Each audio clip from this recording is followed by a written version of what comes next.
ಅಸುರಕ್ಷಿತ ಕಾರ್ಮಿಕರ ಐಕ್ಯ ಆಂದೋಲನದ ಅಡಿಯಲ್ಲಿ ನವೆಂಬರ್ 26ರಂದು ದುಡಿಯುವ ಜನರ ಹಕ್ಕುಗಳಿಗಾಗಿ ಪ್ರಚಾರ ಆಂದೋಲನ ಬೆಂಗಳೂರು ಚಲೋ ಅಹೋರಾತ್ರಿ ಸತ್ಯಾಗ್ರಹವನ್ನು ನಡೆಸಲಾಗುವುದು ಎಂದು ಕರ್ನಾಟಕ ಶ್ರಮಿಕ ಶಕ್ತಿಯ ರಾಜ್ಯಾಧ್ಯಕ್ಷ ವರದರಾಜೇಂದ್ರ ತಿಳಿಸಿದರು. ಸುದ್ದಿಗೋಷ್ಠಿಯಲ್ಲಿ ಮಾತನಾಡಿದ ಅವರು, ಅಸಂಘಟಿತ ಗುತ್ತಿಗೆ ಸ್ಕೀಮ್ ಹಾಗೂ ಕೃಷಿ ಕಾರ್ಮಿಕರನ್ನೊಳಗೊಂಡಂತೆ ಸೇವಾ ಭದ್ರತೆ ಇಲ್ಲದ ಕಾರ್ಮಿಕರ ಉಳಿತಿಗಾಗಿ ಹೋರಾಟ ನಡೆಸಲು ತೀರ್ಮಾನಿಸಿ ಸರ್ಕಾರದ ಗಮನ ಸೆಳೆಯಲಾಗುವುದು ಎಂದರು.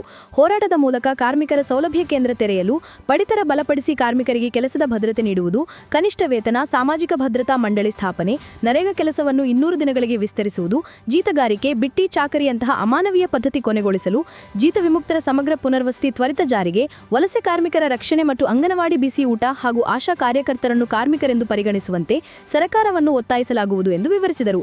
ಕೃಷಿ ಕಾರ್ಮಿಕರಿಗೂ ನಾವು ಸಾಮಾಜಿಕ ಭದ್ರತೆಯನ್ನು ಕೊಡ್ತೀವಿ. ಅದರಲ್ಲಿ ಸಾಮಾಜಿಕ ಭದ್ರತೆ ಅಂದರೆ ಈ ಯೋಜನೆಯಲ್ಲಿ ಇರತಕ್ಕಂಥದ್ದು ಬರೀ 3 ಒಂದು ಆರೋಗ್ಯ ಅಥವಾ ಅಪಘಾತ ಆಗಿ ಇದಾದರೆ 50,000 ಚಿಕಿತ್ಸೆ ಕೊಡ್ತೀವಿ. ಏನೋ ಅಪಘಾತ ಆಗಿ ಯಾವುದಾದ್ರೂ ಶಾಶ್ವತ ಅಂಗವಿಕಲತೆ ಆದರೆ 1,00,000 ಪರಿಹಾರ ಕೊಡ್ತೀವಿ. ಡೆತ್ ಆದರೆ 5 ಲಕ್ಷ ಕೊಡ್ತೀವಿ. ಇದು ಸಾಮಾಜಿಕ ಭದ್ರತೆ ಅಲ್ಲ, ಸತ್ತಾಗ ಸಿಗ್ತಕ್ಕಂಥದ್ದು ಒಂದು ಪರಿಹಾರ. ಹಾಗಾಗಿ ಸಮಗ್ರವಾಗಿ ಒಂದು ಸಾಮಾಜಿಕ ಭದ್ರತೆ ಸಿಗಬೇಕು ಅಂತ ಇಟ್ಕೊಂಡು ಅದರಲ್ಲಿ ಭಾಳ ಮುಖ್ಯವಾಗಿ 9 ಅಂಶಗಳನ್ನ ಇಟ್ಕೊಂಡು ನಾವು ವಿವಿಧ ಜನವರ್ಗಗಳನ್ನು ನಾವು ಒಗ್ಗೂಡಿಸ್ತಕ್ಕಂಥದ್ದು. ಇವತ್ತು ಹಾಲಿ ಇರ್ತಕ್ಕಂಥ ಎಲ್ಲ ಸೆಂಟ್ರಲ್ ಟ್ರೇಡ್ ಯೂನಿಯನ್ಗಳೇನಾಗಿದ್ದಾವೆ ಅದು ಏನೋ ಕೇಂದ್ರೀಕೃತವಾಗಿರ್ತಕ್ಕಂಥ ವಿಭಾಗಗಳಲ್ಲಿ ಏನು ಸಂಘಟಿತ ವಲಯದ ಕಾರ್ಖಾನೆಗಳು, ಕಂಪನಿಗಳಲ್ಲಿ ಇರ್ತಕ್ಕಂಥವ್ರು ಮಾತ್ರ ಸಂಘಟಿಸ್ತಾ ಇರ್ತಕ್ಕಂಥದ್ದು. ಸೊ ಈ ಒಂದು ಅಸಂಘಟಿತ ಸುರಕ್ಷಿತ ಕಾರ್ಮಿಕರ ಒಕ್ಕೂಟ ಆಂದೋಲನ ಏನು ಮಾಡ್ತಾ ಇದೆ, ಸೊ ಇದನ್ನು ಒಂದು ಚಳುವಳಿಯನ್ನಾಗಿ ಕಟ್ಟಲಿಕ್ಕೆ ಹೊರಟಿರ್ತಕ್ಕಂಥದ್ದು.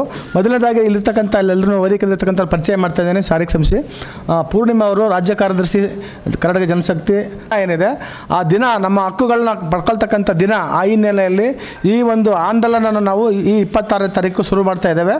ಗೋಷ್ಠಿಯಲ್ಲಿ ಕರ್ನಾಟಕ ಜನಶಕ್ತಿಯ ಪೂರ್ಣಿಮಾ, ಸಿದ್ದರಾಜು, ಕೆ ದೇವರಾಜ, ಮಾದೇವ, ರಾಜು, ಶಿಲ್ಪಾ, ಬಿ ಕೃಷ್ಣಪ್ಪ ಇದ್ದರು.